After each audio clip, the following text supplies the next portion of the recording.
Hello students, how are you all.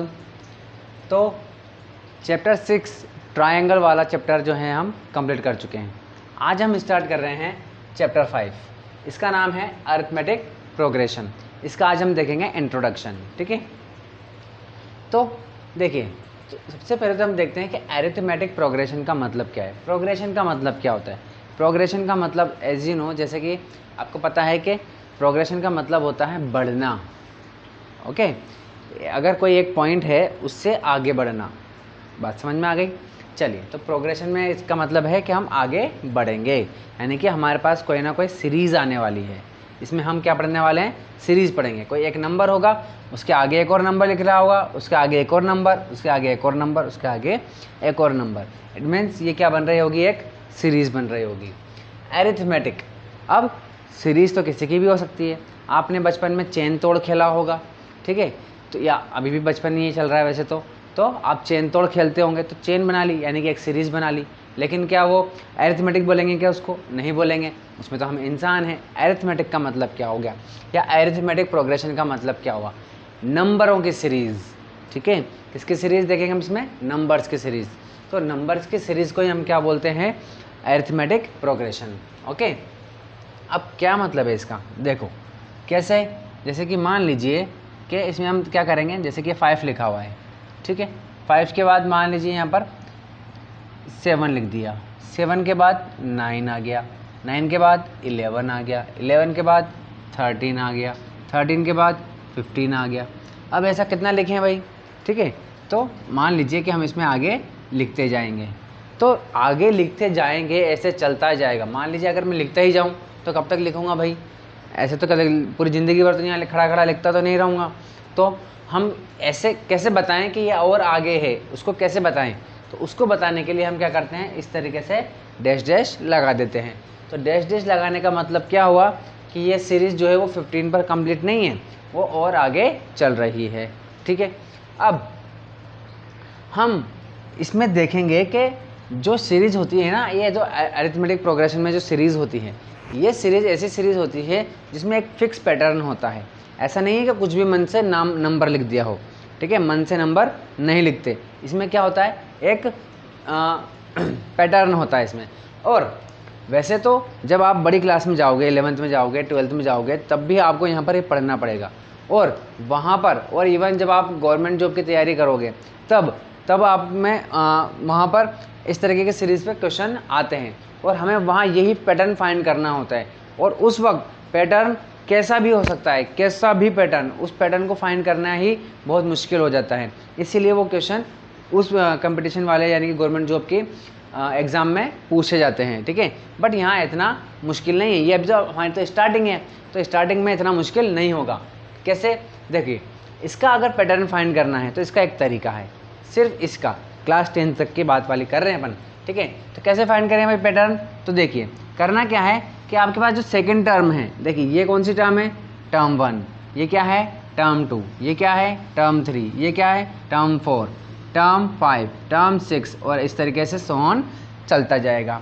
ठीक है, चलिए, इसको चाहो तो आप अपन ऐसे बोल देते हैं A1, ये A2, ये A3, या फिर ऐसे बोल दीजिए ये A2, A3, A4, A5 और A6 and dash dash dash. ठीक है, चलिए, तो अगर आपको क्या पता करना है, इसका पैटर्न पता करना है, कि अगर आपको ये पता करना है कि 15 के आगे कौन सा नंबर आने वाला है। ठीक है, क्योंकि अभी जब हम 5.1 एक्सरसाइज करेंगे उसमें एक क्वेश्चन ऐसा आएगा कि, बल्कि और भी क्वेश्चन होंगे जिसमें ये बोल देगा कि बताओ इसके आगे का नंबर बताओ क्या आएगा। ठीक है, तो उसमें तो अगर हमें ये फाइंड करना है कि इसके आगे क्या नंबर आएगा, तो वो कैसे फाइंड करें हम? तो उसको फाइंड करने का क्या तरीका है? तो देखिए, आपके पास जो भी टर्म है ना, जैसे कि आपने इसको पकड़ा, ठीक है, तो इससे पहले वाली टर्म को क्या कर दो? माइनस कर दो। जैसे 7 माइनस इससे पहले क्या है? 5 है, तो आपने इसको माइनस कर दिया, तो क्या आ गया? 2 आ गया। ठीक है, अब अगर और फाइंड देखना है, या कोई सी भी टर्म देख लो, जैसे कोई इसको पकड़ लिया आपने, तो इससे पहले क्या आ रहा है उसको देखो आप, तो बस, तो ये है, इससे पहले क्या आ रहा है? 7। तो आपको क्या करना है? इसमें से इसको माइनस कर देना है। 9 माइनस 7 इज इक्वल टू 2 आ जाएगा। ठीक है, अब इसको नहीं पकड़ा, चलो इसको पकड़ लो, इसको पकड़ा गए तो क्या होगा, इसमें से इसके पहले वाले को, ऐसा नहीं है, अब पहले वाले का मतलब ये नहीं है कि पहले वाले में कोई सा भी ले लो, भाई ये 5 भी तो पहला ही है सर, इसके पहले तो आ रहा है 5 भी, लेकिन जस्ट इसके पहले वाला, ठीक है। तो इसके जस्ट इससे पहले वाला कौन सा है, 9, तो इसमें क्या करेंगे हम 11 माइनस 9 करेंगे, तो इज इक्वल टू क्या आ जाएगा, 2 आ जाएगा। इसका मतलब क्या है, इसका मतलब ये है कि हर बार क्या आ रहा है, 2 आ रहा है। बात समझ में आई। तो इस 2 को हम क्या कहेंगे, इस 2 को हम बोलेंगे कॉमन डिफरेंस। क्या कहेंगे, कॉमन डिफरेंस। और ये जो कॉमन डिफरेंस है इसको ही हम क्या करते जाते हैं, हर एक टर्म में ऐड करते जाते हैं और हमारे पास नेक्स्ट टर्म आती जाती है। तो अगर हमें कॉमन डिफरेंस फाइंड करना है तो कॉमन डिफरेंस कैसे फाइंड करते हैं, कॉमन डिफरेंस फाइंड करते हैं कि कोई भी एक टर्म ले लो, उससे पहले वाले टर्म को उसमें से माइनस कर लो। जैसे कि a2 है तो ये रहा हमारे पास a2, इसको अब क्या करेंगे, -a3 करूँ क्या मैं, -a3 करूँगा क्या, नहीं, इससे पहले क्या आता है a1 या फिर a, ठीक है। तो a2 माइनस a करेंगे और कॉमन डिफरेंस को हम दिखाते हैं d से, और ये जो d है कॉमन डिफरेंस है, इस d को हम बोलते हैं कॉमन डिफरेंस। क्या नाम है इसका बेटा, कॉमन डिफरेंस। ओके, क्या नाम है इसका, कॉमन डिफरेंस। समझ रहे हैं आप, डिफरेंस, ठीक है। इस d का नाम क्या है, कॉमन डिफरेंस, या कॉमन डिफरेंस को हम किससे रिप्रेजेंट करते हैं, d से। और d को कैसे हम फाइंड करते हैं, a2 माइनस a1। और ज़रूरी नहीं है कि a2 माइनस a1 ही करना है, आप क्या कर सकते हैं, अगर आप a3 लेते हैं तो भी क्या कर सकते हैं, इसमें से आपको क्या करना पड़ेगा, क्या माइनस करना पड़ेगा, a2, इससे जस्ट पहले वाला। तो 3 से जस्ट पहले क्या आता है, 2 आता है। और अगर आप a3 नहीं लेना चाहते, आप a4 लेना चाहते हो, तो आप a4 लेकर के भी क्या कर सकते हो, d फाइंड कर सकते हो। कैसे, कि अगर आपने a4 लिया है तो आपको क्या माइनस करना पड़ेगा, इससे जस्ट पहले वाला। इससे जस्ट पहले क्या आ रहा है भाई, इससे जस्ट पहले आ रहा है a3। तो यहाँ पर आपके पास a4 माइनस a3 करके भी क्या आ सकता है, d आ जाएगा। बात समझ में आ गई। और ये d बहुत ही इम्पोर्टेंट है, किसमें, अरिथमेटिक प्रोग्रेशन में। इससे ये मतलब जब हम फॉर्मूले देखेंगे, इसमें फॉर्मूले पढ़ेंगे तो उसमें ये आएगा, कॉमन डिफरेंस आएगा। तो आपको पता होना चाहिए कि d क्या चीज़ है, कॉमन डिफरेंस है, और कॉमन डिफरेंस होता क्या है, ठीक है, ये आपको पता होना चाहिए। तो कॉमन डिफरेंस क्या होता है कि कोई भी टर्म लो, उसमें से अगर आप क्या कर लेते हो, उससे जस्ट पहले वाले टर्म को माइनस करते हो तो कॉमन डिफरेंस की वैल्यू फाइंड हो जाती है। और कॉमन डिफरेंस क्या है कि अगर आपको कोई भी टर्म फाइंड करनी है, नेक्स्ट टर्म फाइंड करनी है या अननोन टर्म फाइंड करनी है, तो आपको उससे जस्ट पहले वाली टर्म में उसको ऐड कर देना है। जैसे कि ये है तो इससे पहले वाली टर्म 15 है, जैसे कि ये है तो इसमें आपको क्या करना है, +2 कर देना है या +d कर देना है, जो भी डिफरेंस है आपका उसको प्लस कर दोगे तो आप इसमें नेक्स्ट टर्म आपको पता चल जाएगी। बात समझ में आ गई आपके, ठीक है। तो सीरीज़, ये इस सीरीज़ को हम क्या बोलते हैं, जब आपका हर टर्म में अगर कॉमन डिफरेंस सेम है, ठीक है, सबका कॉमन डिफरेंस सेम होना चाहिए। अगर कॉमन डिफरेंस सेम है तो ऐसी सीरीज़ को हम क्या बोलते हैं, अरिथमेटिक प्रोग्रेशन। अगर मान लीजिए मैं यहाँ पर 13 की जगह 14 लिख दूँ, ठीक है, यहाँ 9 की जगह 10 लिख दूँ, तो अब आप मुझे बताओ क्या इसमें जो पैटर्न चल रहा है वो सेम है क्या। इसमें 7 में से 5 माइनस करोगे तो 2 आएगा, 10 में से 7 माइनस करोगे तो यहाँ 3 आ गया। क्या अब 11 में से 10 माइनस करोगे तो 1 ही हो गया यहाँ पर, ठीक है, ये तो 1 ही हो गया। इस तरीके से 14 में से 11 माइनस करोगे तो क्या हो गया, 3 हो गया, ये लीजिए, ठीक है। तो अब आपका कॉमन डिफरेंस देखिए, कॉमन डिफरेंस सेम है क्या, कुछ भी नंबर आ जा रहा है, कुछ भी नंबर ऐड करके हमारी टर्म आ जा रही है, ये तो मन की बात हो गई। इस तरीके से तो मन से कुछ भी कर देना ही या कोई भी सीरीज़ लिख देना ही अरिथमेटिक प्रोग्रेशन नहीं होगा। अरिथमेटिक प्रोग्रेशन के लिए क्या चाहिए आपके लिए, यहाँ पर डी होना चाहिए, यानी कि कॉमन डिफरेंस जो है वो कॉमन होना चाहिए, सेम होना चाहिए, ठीक है। तो यहाँ जो डिफरेंस है आपको सेम दिख रहा है क्या, यहाँ 2 है, यहाँ 3 है, 1 है, फिर 3 आ गया, ठीक है, इस तरीके से। तो जो डिफरेंस है वो कॉमन नहीं है, सेम नहीं है, हमारे पास डिफरेंस जो है वो क्या होना चाहिए, कॉमन होना चाहिए, ठीक है। तो अगर डिफरेंस कॉमन है तो ही ऐसी सीरीज़ को हम क्या बोलेंगे, अरिथमेटिक प्रोग्रेशन कहेंगे। बात समझ में आई कि नहीं आई, बोलो भाई, ठीक है। चलिए, तो इतनी बात हमारे समझ में आ गई कि अगर कॉमन डिफरेंस वाली कोई सीरीज़ है तो उसे हम अरिथमेटिक प्रोग्रेशन कहते हैं। और कॉमन डिफरेंस क्या होता है, ये होता है। ठीक है, अब देखो, अब ऐसा नहीं है कि एक बात बताओ कि जब भी हम पढ़ेंगे तो हमें क्या ऐसे एक एग्जाम्पल देख करके बताना पड़ेगा क्या कि ये देखो ये नंबर है, ठीक है ना। इसकी एक जनरल फॉर्म होती है, जनरल फॉर्म देखेंगे अपन। ठीक है, तो देखिए आपको मैं जनरल फॉर्म समझा देता हूँ। देखिए कैसे होगा। फर्स्ट टर्म को हमने क्या लिखा है, ए लिखा है। ठीक है, चलिए सेकंड टर्म है। सेकंड टर्म कब आ रही है, जब आपने ए में प्लस डी किया। ठीक है, यानी कि ए टू की वैल्यू कब आ रही है आपके पास, a2 is equal to a plus d किया आपने। ठीक है, ए में आपने डी किया, डी प्लस कर दोगे तो a2 आ जाएगा। ठीक है, डी का मतलब 2 आपने डी किया, यहाँ पर 2 है। चलिए इसको मैं सबको वापस सेम कर देता हूँ। यहाँ पर 9, यहाँ पर 13। ठीक है, अब कॉमन डिफरेंस हमारा कितना हो गया, डी कितना हो गया, सब में 2 2 हो गया। ठीक है, ये लीजिए यहाँ पर 13, 11 माइनस 9, ये लीजिए। ठीक है, चलिए ये हो गया। अब सब में डी की वैल्यू कितनी आ रही है, 2 2 आ रही है। तो अब बताइए, तो हमने ए में जब डी प्लस किया, यानी कि ए में हमने 5 में जब हमने 2 प्लस किया तो कितना आ गया, 7 आ गया। इसी तरीके से ए3 ये रहा। ए3 की वैल्यू फाइंड करने के लिए आपको ए में, इस ए में आपको क्या करना पड़ेगा, कितनी बार डी प्लस करना पड़ेगा। देखिए इस ए में, इस ए से आपको 9 लेकर के आना है, तो पहले +2 करोगे फिर +2 करोगे। ठीक है, 2 बार आपको डी प्लस करना है। पहले आपने यहाँ पर डी प्लस किया, फिर से डी प्लस किया। बात समझ में आ गई, 2 बार आपने डी प्लस किया है, तो यहाँ पर क्या लिखोगे, 2d। बात समझ में आ गई।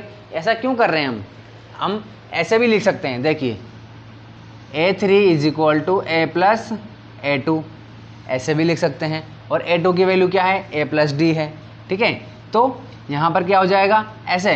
तो इसके लिए क्या करना पड़ेगा, आपको हमेशा क्या करनी पड़ेगी, आपको इससे पहले वाली टर्म पता होनी चाहिए। लेकिन इस वाली फॉर्म में, ये जो नीचे वाली फॉर्म है ना, इसमें क्या है कि एक टर्म पता चल जाए, बस एक टर्म पता चलते ही, एक टर्म पता चल जाए और डी पता चल जाए, तो आप कोई सी भी टर्म फाइंड कर सकते हो।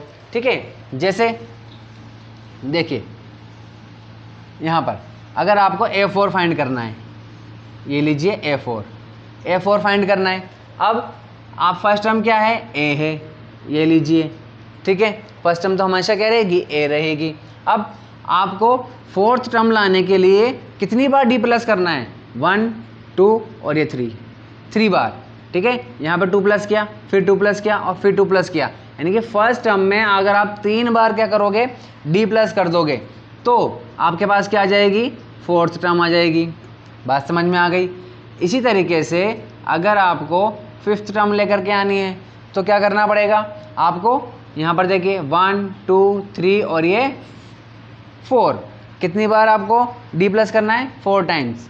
तो ये हो जाएगा, किस में प्लस करना है, फर्स्ट टर्म में। तो फर्स्ट टर्म में आपने 4 टाइम क्या कर दिया, डी प्लस कर दिया, तो आपके पास फिफ्थ टर्म आ जाएगी। अब आप देखिए यहाँ पर, तो ये जो है ना हमारी, यही क्या है, हमारी कॉमन, सॉरी हमारी जनरल फॉर्म है। क्या है हमारी जनरल फॉर्म, जेनेरल फॉर्म, इसकी जनरल फॉर्म किसकी, अरिथमेटिक प्रोग्रेशन की।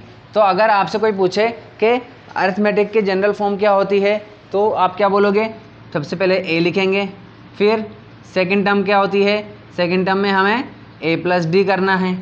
ठीक है, फिर थर्ड टर्म में हमें क्या करना है, ए प्लस 2d करना है।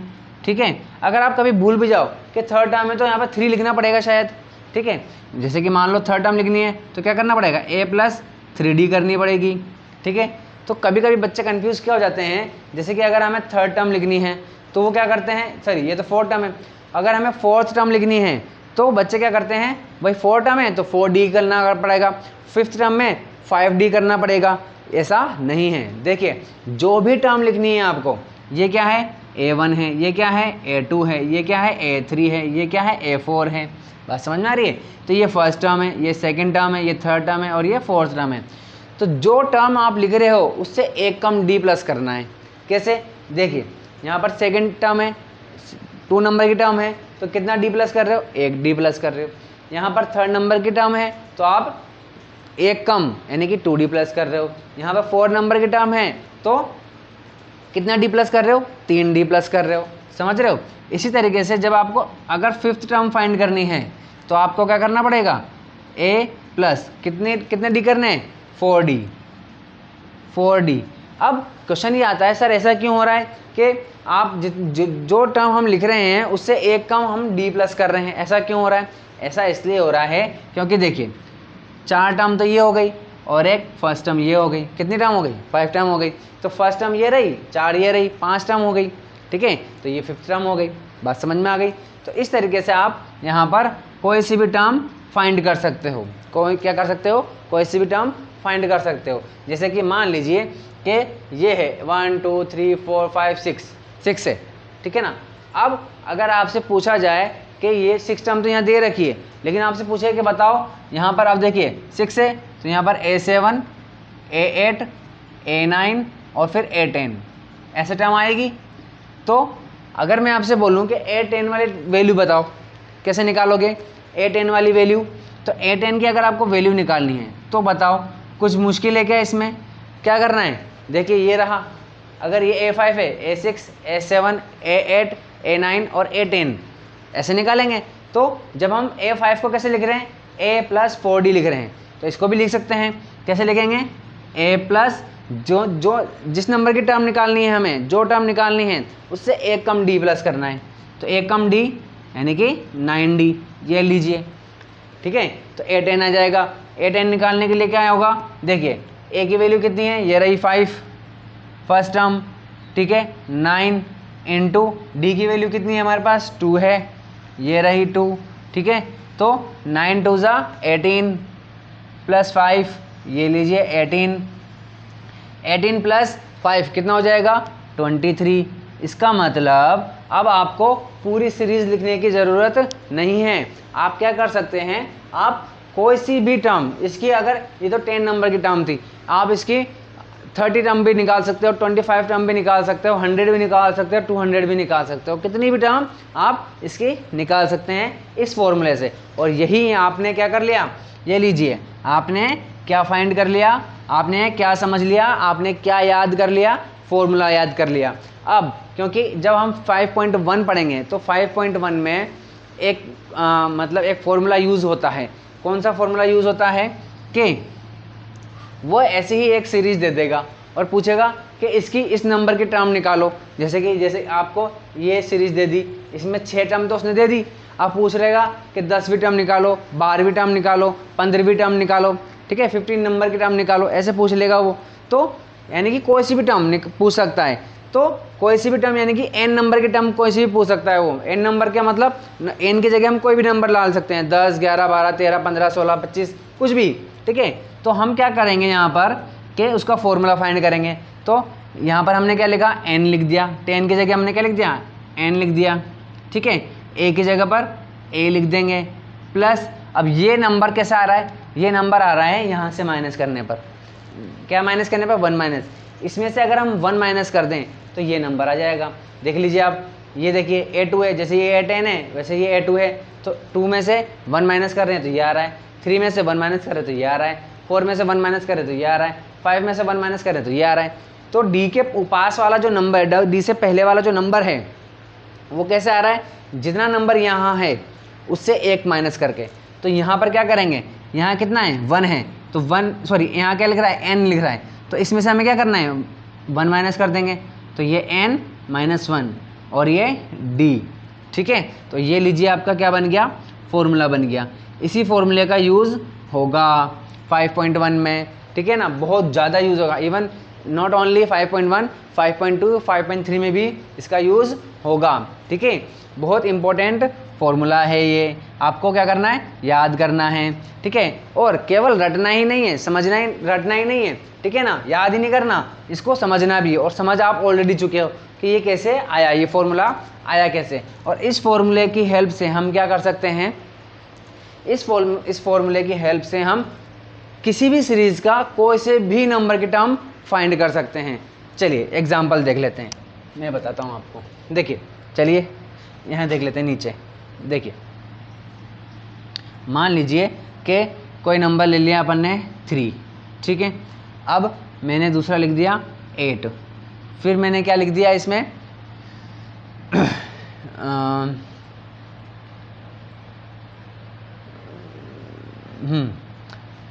13, ठीक है, ये लीजिए। 13 के बाद फिर 18, 18 के बाद 23, 23 के बाद 28, इस तरीके से मैंने लिख दिया इसमें। बात समझ में आ गई। अब इसमें क्या करना है आपको, कितनी टर्म दे दी मैंने, 1 2 3 4 5 6 टर्म दे दी, ठीक है। अब 6 टर्म तो मैंने खुद ही दे चुका हूँ। अगर मैं बोलूँ आपसे कि A3 फाइंड बताओ, मतलब A3 बताओ या थर्ड नंबर की टर्म बताओ कितनी है, तो आप बताओगे ये रही 13 है सर, वो तो आपने देख के बता दी, ठीक है। अब मैं बोलूँ कि बताओ 6 नंबर की टर्म बताओ, तो वो भी आप देख के बता सकते हो, ये रही सर 28 है। लेकिन अगर मैं कहूँ आपसे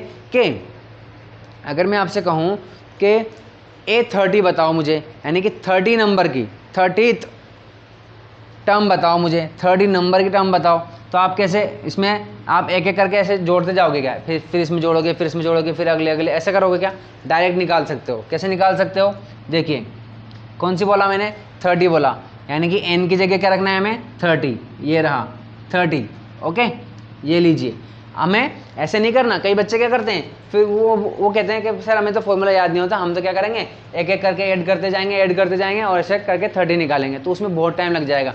यानी कि ये सिर्फ 1 मिनट का क्वेश्चन होता है, उसमें वो 10 मिनट खराब कर देते हैं, तो हमें ऐसा नहीं करना है, ठीक है। जब 1 मिनट का क्वेश्चन है तो 1 ही मिनट में ही करना है, उसके लिए 10 मिनट खराब नहीं करने हैं। तो देखिए हमें 30 नंबर का निकालना है, तो डायरेक्ट निकाल सकते हैं। कैसे निकालेंगे, n की जगह पर 30 रखना है, a की जगह पे क्या रखना है, ये रहा a क्या है, फर्स्ट टर्म है, तो a की जगह पर 3 रखेंगे हम, तो ये लग दिया हमने 3, प्लस ये लीजिए n का मतलब 30, ये लीजिए -1, ये लीजिए -1, और d की जगह पर d क्या होता है, d हमें पता है कि second term minus first term, तो ये लीजिए d is equal to second term कितनी है 8 है, फर्स्ट टर्म कितनी है 3 है, तो 8 - 3 क्या हो जाएगा 5 हो जाएगा। तो d की वैल्यू कितनी आ गई 5 आ गई, तो यहाँ d की जगह पे क्या रख देंगे 5 रख देंगे, ये लीजिए ये हो जाएगा 3 प्लस ये कितना हो जाएगा 29 इंटू 5। अब इसको इंटू कर दीजिए, 3 + 45 का 5, ये 4, ये 10 और 4 14, ये लीजिए, ठीक है। अब इसमें ऐड कर दीजिए, कितना हो गया 148, ये लीजिए, ठीक है। अब बताओ ज़्यादा टाइम लगा क्या, या हमें ऐड करने की ज़रूरत है क्या, हम कोई से भी नंबर की टर्म निकाल सकते हैं। कि इसमें ये भी ज़रूरी नहीं है कि इसके बाद वाली चाहिए, कि इसके बाद वाली चाहिए, कि उसके बाद वाली चाहिए, नहीं, हमें क्या चाहिए, बस फर्स्ट टर्म चाहिए और डी चाहिए, ये लीजिए, जिसमें हमें ये पता चल जाएगा कि जिस नंबर के पूछोगे उस नंबर की हम फाइंड कर सकते हैं। बात समझ में आ गई, तो ये फॉर्मूला आपको याद करना है। अब नेक्स्ट जो 5.2 है, ठीक है, और 5.3 है, उसमें अब इसके अलावा एक फॉर्मूला और यूज़ होता है, जिसमें क्या होता है, उसमें वो क्या पूछता है, वो पूछता है जैसे कि मान लीजिए कि ये सीरीज़ दे रखी है, ये सीरीज़, चलिए मैं एक और सीरीज़ बना देता हूँ यहाँ पर, ऐसे ही बना देता हूँ, ठीक है। ये लीजिए 2 4 6 8, ये लीजिए, इतनी ये सीरीज़ दे दी है आपको। अब पूछ रहा है कि बताओ इस सीरीज़ का सम कितना है, ठीक है, या इस एपी का, अच्छा शॉर्ट में क्या बोलते हैं इस सीरीज़ को, एपी बोलते हैं। देखिए अरिथमेटिक प्रोग्रेशन है ना, तो शॉर्ट में क्या बोलेंगे इसको, ए और पी। तो ये क्या लिखी हुई है, एक एपी लिखी हुई है, ये क्या लिखी है, ये एक एपी लिखी हुई है, ये क्या है, ये एक एपी है, ये क्या है, एपी का जनरल फॉर्म है। बात समझ में आ गई, तो ये एपी का जनरल फॉर्म है। तो अब वो क्या बोलेगा क्वेश्चन कि इस एपी को, इसका सम फाइंड करोगे, या इसका सम बताओ हमें, ये जो एपी है इसका सम बताओ। सम का मतलब क्या होता है, जोड़ना, ऐड कर देना, यानी कि इस एपी में जितनी भी टर्म है ना उन सबको ऐड करके कितना आएगा, वो ये पूछना चाह रहा है। तो अगर हम इसको, तो इसमें कोई बड़ी मुश्किल है क्या, ज़्यादा मुश्किल नहीं है। देखिए कोई मुश्किल नहीं है, 8 है, 6 है और ये 4 है और 2 है, बस इन सबको हमें क्या कर देना है, जोड़ देना है। ये 8 और 2 10 और ये 10, कितना हो गया 20 हो गया। कोई ज़्यादा मुश्किल है क्या, कोई मुश्किल नहीं है, लेकिन मुश्किल हो जाता है क्यों जाता है? क्योंकि वो बस इतना नहीं पूछता, वो कहता है कि ये जो एपी दे रखी है इसकी 20 टर्म का सम फाइंड करो। 20 टर्म वो खुद देगा नहीं, वो ऐसे एपी दे करके क्या कर देगा, बस यहाँ पर डैश डैश लगा करके 20 टर्म तक पूछ लेगा वो कि 20 टर्म का सम फाइंड करो। अब आप क्या करोगे, पहले 20 टर्म तक फाइंड करोगे, टर्म लिखोगे, फिर उसको जोड़ोगे, ऐसे करोगे क्या? नहीं, उसके लिए भी फॉर्मूला आएगा, बट वो फॉर्मूला हम देखेंगे नेक्स्ट वीडियो में। बात समझ में आ गई? ये आपको पूरा समझ में आ गया होगा आपको, ठीक है? अगर नहीं आया तो कमेंट में पूछ लीजिएगा, बाकी फिर देखते हैं नेक्स्ट वीडियो में, ठीक है? चलिए।